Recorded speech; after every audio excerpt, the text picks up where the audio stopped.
창세기의 질문과 함께하는 오늘의 묵상입니다. 오늘의 질문입니다. 자식 잃은 부모의 심정은 어떨까? 오늘 이 질문 가지고 자식 잃은 부모의 마음에 대해 생각해 보면서 자식 잃은 분들의 마음을 헤아려 보는 시간 가져보도록 하겠습니다. 창세기 42장 1절에서 4절 말씀입니다. 세 번역으로 읽겠습니다. 야곱은 이집트에 곡식이 있다는 말을 듣고서 아들들에게 말하였다. 얘들아, 왜 서로 얼굴들만 쳐다보고 있느냐? 야곱이 말을 이었다. 듣자 하니 이집트에 곡식이 있다고 하는구나. 그러니 그리로 가서 곡식을 좀 사오너라. 그래야 먹고 살지. 가만히 있다가는 굶어 죽겠다. 그래서 요셉의 형 10명이 곡식을 사려고 이집트로 갔다. 야곱은 요셉의 아우 베냐민만은 형들에게 딸려 보내지 않았다. 베냐민을 같이 보냈다가 무슨 변이라도 당할까 보아 겁이 났기 때문이다. 가나안의 부자였던 야곱도 식량 부족의 어려움을 겪고 있었습니다. 야곱은 이집트에 곡식이 있다는 말을 듣고 먹고 살기 위해 베냐민을 제외한 10명의 아들들을 이집트로 보냈습니다. 베냐민을 보내지 않은 이유는 무엇일까요? 베냐민을 편애했기 때문이 아닙니다. 야곱이 가진 두려움 때문입니다. 야곱이 가진 두려움은 베냐민에게 어떠한 일이 생길 것에 대한 단순한 염려와 걱정이 아닙니다. 야곱은 아들 요셉을 잃은 슬픔과 고통 속에서 살고 있습니다. 요셉은 죽지 않고 살아 있지만 요셉이 죽었다고 믿는 야곱은 고통 이상의 아픔을 겪고 있습니다. 자신의 심부름을 하다 변을 당했다고 믿고 있기 때문에 자신에 대한 원망과 미움도 큽니다. 여기서 질문해 보겠습니다. 자식 잃은 부모의 심정은 어떨까요? 자식 잃은 슬픔은 시간이 지난다고 쉽게 없어지지 않습니다. 부모가 돌아가시면 산에 묻고 자식이 죽으면 마음에 묻는다고 합니다. 자식을 잃은 슬픔은 부모에게 평생의 아픔으로 남게 됩니다. 감당할 수 없는 마음의 고통을 당합니다. 작가 박완서 선생님은 넉 달 상간으로 연이어 남편과 외아들을 잃어야 했습니다. 남편을 잃은 슬픔도 컸지만 25살 된 외아들의 죽음은 감당하기 힘든 슬픔이었습니다. 박완서 선생님은 아들이 세상을 떠난 후에 자식을 잃은 어머니의 비통함과 자식을 데려간 하나님에 대한 원망을 글로 적었습니다. 그 책이 한 말씀만 하소서입니다. 그 책에서 몇 부분 인용하도록 하겠습니다. 자식을 앞세우고도 살겠다고 꾸역꾸역 음식을 쳐넣는 애미를 생각하니 징그러워서 토할 것만 같았다. 내 아들은 지금 어떤 모습으로 땅속에 누워 있는 것일까? 내 아들이 어두운 땅속에 누워 있다는 걸 내가 믿어야 하다니 발작적인 서름이 복받쳤다.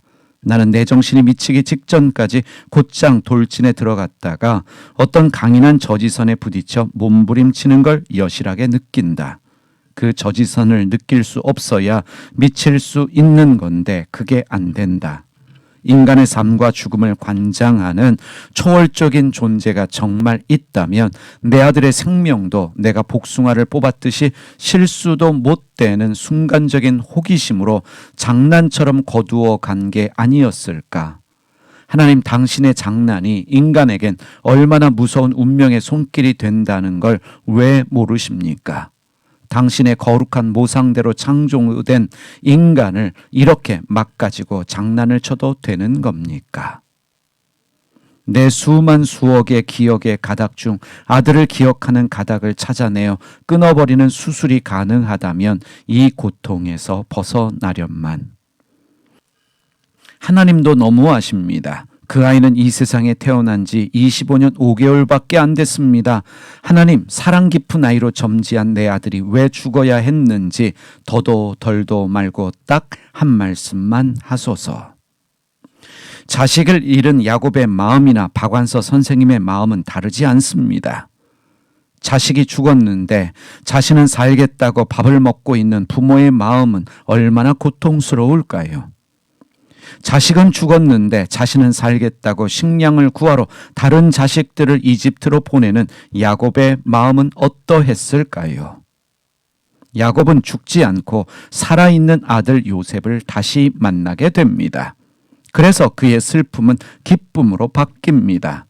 하지만 우리 주변에는 야곱과 달리 돌아올 수 없는 그것으로 자식을 보낸 부모들이 너무나 많습니다.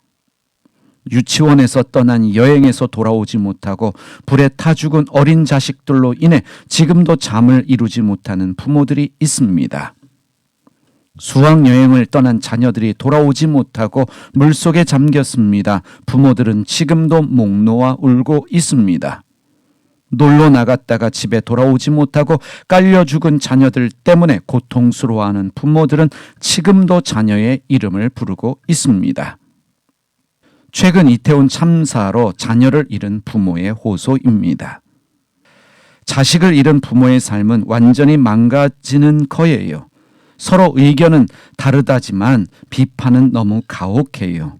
자식을 먼저 보낸 것만으로도 견디기 힘듭니다. 부탁드려요.